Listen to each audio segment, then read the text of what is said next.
Okay. Let's kind of pull it back now to our little corner of the world. We have some upcoming union negotiations with the employee unions. I kind of threw it out there at last city council meeting that one of your pledges when you were on the campaign trail, and by the way, congratulations for not having to do that this year. Just had to say that. But one of the campaign promises that you made was that you were going to take an active role in the union negotiations. As mayor. As mayor. As mayor under a 266 city, which we are under NRS 266, the mayor is responsible to ensure that all contracts are enforced. I think the mayor has a responsibility to be there, and Okay. I will be there. Okay. Any other council going to be there? I believe that would be up to council if they want to do that. You'd have to ask them directly. But as mayor, it's my responsibility to be over contracts. I think I would not be doing my job properly if I was not involved in those contract negotiations. Okay. So we're going to have a little bit different team this year from We have a completely different team this year. from some of the things I've heard, and the discussion came at the council meeting the other night. For the first time, I believe, correct me if I'm wrong, for the first time, our city attorney is going to take part in Yes. the negotiations. Yes. That has not happened before. To the best of my knowledge, no, it has never happened before. And then we are bringing in an outside Yes.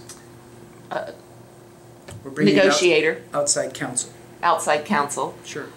who specializes in these things. Yes.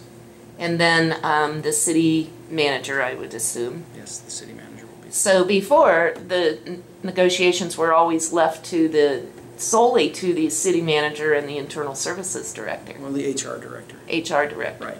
And that's how those. So it sounds like this year the team is expanding a little bit for the city itself. It's expanding a lot. Yeah. Because isn't this a major renegotiation of the contract itself, not just an extension from a prior contract? We are at the end of the contracts. Yes. And all contracts will be negotiated again. Okay. Rather than just Now, if they extend wish to extend, I don't know what their positions are at this point. Okay. But anything's on the table at this point. Whether it's an extension of what we have, whether it's new contracts, those are everything. Those are the things that will be negotiated. So I really couldn't tell you the answer to that question. Okay. And while we're on personnel issues, it's been at least 2 years, if I remember right, since the senior managers and executives have had a pay raise. In fact, 2 years ago they took a substantial pay cut. Mm-hmm. And last year they did not get a pay raise. Mm-hmm. Are you anticipating a change in that this year? Boy, that's a loaded question. Yeah. We will look at all possible ways of still being fiscally responsible. Obviously, our leaders have sacrificed a lot. In fact, all of our employees have been asked to sacrifice, and it is greatly appreciated. We are not out of the fiscal problems yet.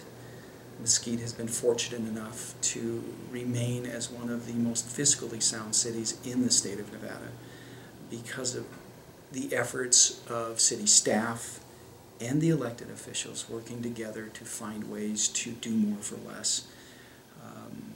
We do not anticipate a whole lot of extra revenue this year. So those issues will all have to be addressed when we go to budget hearings. I can't say whether or not there will be a raise or not. But they will certainly be addressed at the budget hearings. Okay. I understand the government moves at a slow pace. But when are you going to tackle the sign ordinance as a whole? You've made some incremental changes when specifically asked by individual businesses, such as the change that's going on right now with the Maverick request for a larger sign, a different kind of sign than what the ordinance right now allows.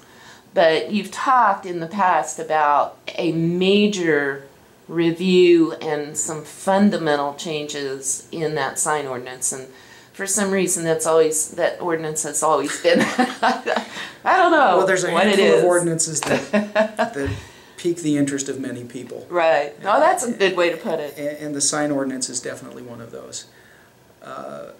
Our retreat, where we set up some goals Right. for staff and council, called for a review of the sign ordinance, and I believe that review is third quarter.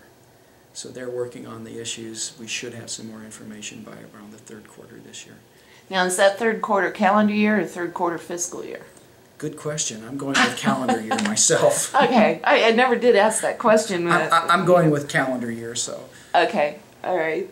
What changes do you want to see the most in that ordinance? What do you think is the number one part of that needs to be changed? My number one concern, and this goes back many years, obviously working with a business, knowing what signage does and cannot do for your business, and if we're going to focus on signage, signage has to first, number one and foremost, enhance the safety of traveling. We can't have signs that are going to cause problems for drivers, be hard to see. My biggest concern is to go back to the science of how a person recognizes a sign, how long it takes for them to know that that's the place where they need to be as they're driving along at 35, 40 miles an hour. It's all physics. There's basically very little question as to whether or not this is how it actually works. There's been some studies done and there's been some reports made and some very good draft ordinances that allow you to just basically cut and paste these types of rules and regulations into your ordinance to make sure that you're using science and not just guesswork. Okay. Now the second part of that obviously is, does the sign look pretty? Well, anybody's guess. You know, you might like purple, I might not like purple. What I'm concerned about, public safety. That's first and foremost. If we're going to say our signage is, whereas public safety, you've read some of the different ordinances, how they start, we have to focus on the things that we can control and are important to everybody. Obviously, some people aren't going to like backlit signs. That's harder to say than shared use path. Yeah. Some people don't like that. Other people want monument signs. We can go on and on and on about what's pretty, what isn't pretty, what's aesthetic, what isn't aesthetic. And generally that's where the length in the conversation comes when it comes to the sign ordinance. How we want to look as a city is important. But first and foremost, I want to ensure that these signs that we're putting up can be read, can be understood safely, so that our people on the road can negotiate our roads. The medians don't make that any easier. Everybody pretty much knows that I wasn't a fan of the medians, so, and I'll put that out there, with signage and the medians, we add another angle to the safety concerns that we have on our roads. And I want to make sure that with our signage, it's easy enough to read, it's easy enough to understand as people are driving, and so that it can get these people directed into the businesses and the different locations here in the city. Okay. That's my concern with the sign ordinance. Okay. And I intend to introduce some of that draft legislation when we come to that in the third quarter. I'll be sharing that and making sure that Mr. Seacrest has my information and sees that, so that it can be presented and we can share it with all the council and they can decide how they want to go with that. Okay.